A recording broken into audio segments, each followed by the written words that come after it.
26 days, ito na yung mga itsura nila.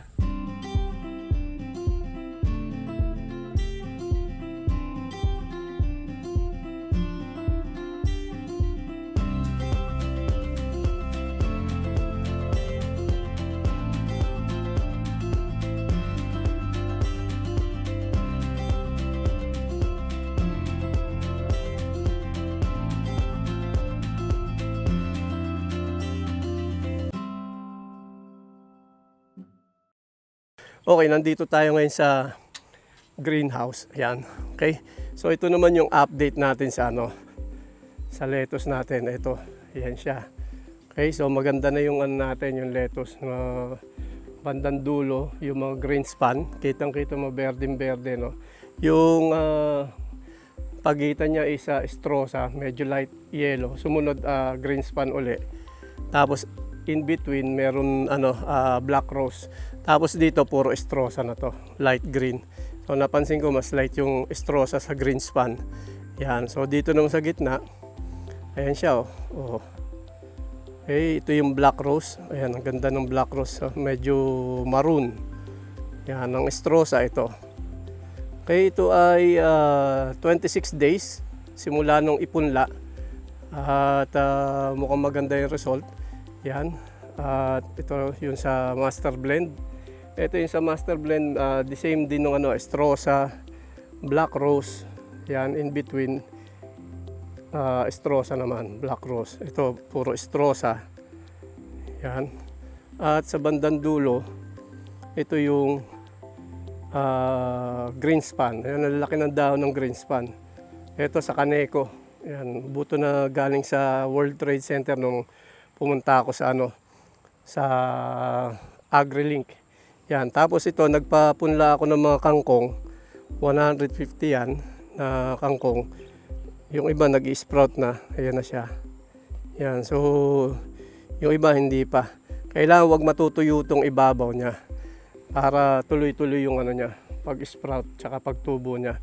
At dito nag-sow ako today ng mga lettuce. Subukan natin dito maglagay ng nursery ng mga lettuce. Yan. So meron ditong olmeti, tapos dabi, at sumunod yung estrosa. Naglagay ako estrosa. Ang ganda ng germination ng estrosa, 100% yan. Tapos sa dulo yung angel romaine lettuce. Meron na ako nakapunla sa Marikina. At yun yung mga susunod na batch na ilalagay natin dito sa styro. Ito tinatakbang ko since pa lang naman. Day of sowing today. Yan, December 8. Tapos dito, ito mga huling dating na pechay. Last few days back, nilagay ko yung pechay dito. Tapos ito yung kangkong. Ito yung master blend,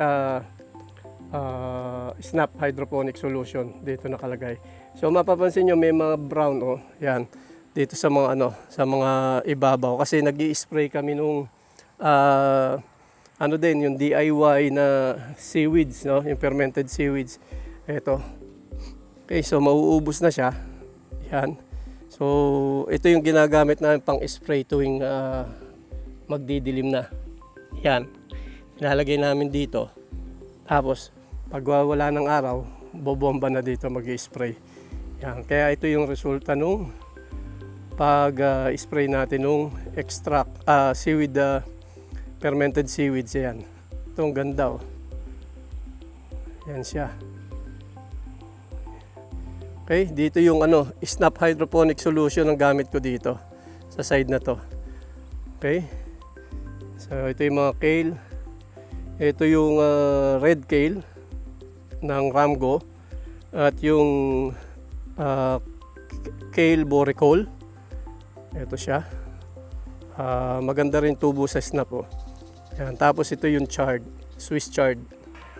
Imported na galing sa Qatar yung buto nito. Yan, malalaking parang pechay. At dito naman sa dulo, ito rin kale. Ito yung kale boricole ng Ramgo. At ito naman yung galing sa Qatar din na seeds ng kale. Yan, Jordan ng nito. Tapos ito yung nilagyan ko ng Nutri-Hydro Green Leafy. Yan. ginamit ko muna sa pechay. Yan o. Okay, so dito ano din, may kangkong, Nutrihydro Green Leafy. Tinesting ko tong kangkong. Yan, so mukhang maganda yung bulas ng kangkong. Yan, okay, so Nutrihydro Green Leafy. Ito naman sa snap. Ito sa snap ko nilagay. Kale. Ito kale ng Jordan. Mas malaki yung Nutrihydro. Ito yung snap. Tapos, ito yung kale boricol ng snap. Malalaki din.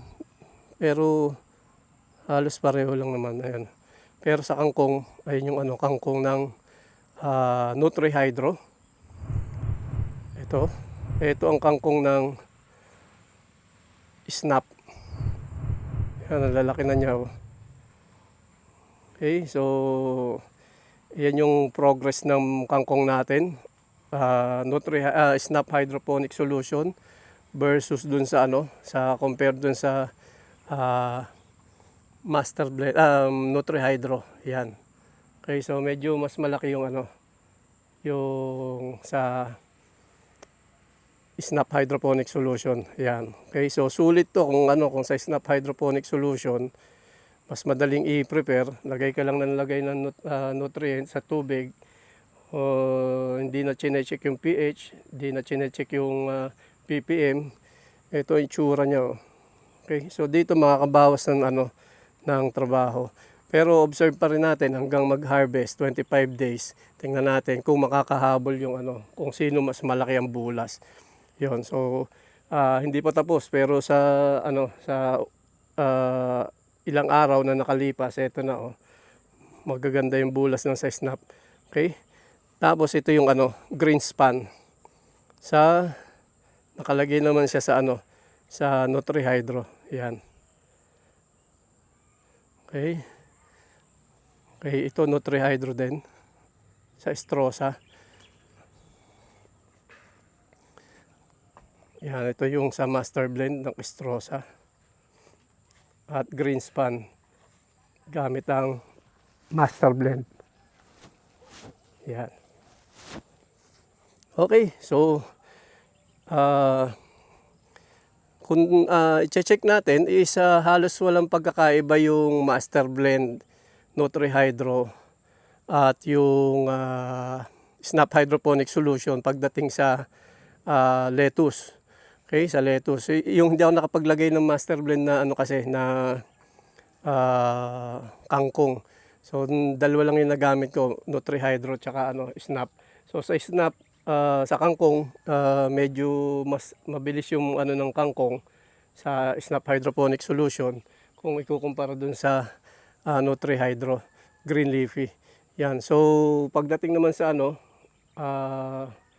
yung lettuce, sabi ko nga is halos walang pagkakaiba. Yan. Ang magkakatalo lang, tingnan natin sa paglipas ng ilang araw. Observe natin kung magkakaroon ba ng ng biglang growth spurt, no? Yan. So far, mas magaganda yung yung tubo sa ngayon. 26 days, ito na yung mga itsura nila. At sa kangkong, 26 days din tong kangkong. Yan. So Greenspan, mas malapad yung Greenspan kaysa sa mga sa Strosa at yung Black Rose. Okay, so yun yung progress at update dito sa greenhouse natin, sa lettuce na tanim natin. At ulitin natin to, ayan, ito. So dito ulit tayo sa yung pinamimigay natin Organico Filipino Farm Tumbler. Yan. So yung mga interesadong maka-avail nito, mag-join lang kayo. Yan. At mga past 3 videos nakalagay na itong tumbler na to. Yan. So any of those videos, mag-comment lang kayo ng hashtag Organico Filipino Farm Tumbler. Ayan. At magkakaroon na kayong chance na maka-avail nito. Ipaparapol natin to sa December 31. At pipili tayo ng 3 mananalo, no, yung mga subscriber natin. Yan. At gagawin natin electronic raffle yon. So 3 Organico Filipino Farm tumbler ang pamimigay natin December 31. So comment lang kayo sa baba ng hashtag Organico Filipino Farm tumbler at isa na kayo sa pwedeng sumali sa mga pipiliin natin na mananalo nitong tumbler na to. Yan. So ito yung itsura niya. Yan. Okay, so join na kayo. Ang gagawin nyo lang is comment sa baba. Unang-una, please like this video at comment kayo sa baba ng hashtag Organico Filipino Farm tumbler.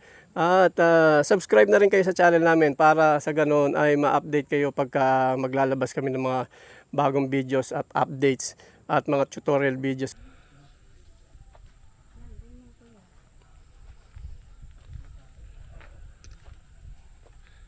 Okay, ito yung pinapagawa nating lagayan ng kambing, yung bahay ng kambing. Medyo nakaporma na siya. Yan.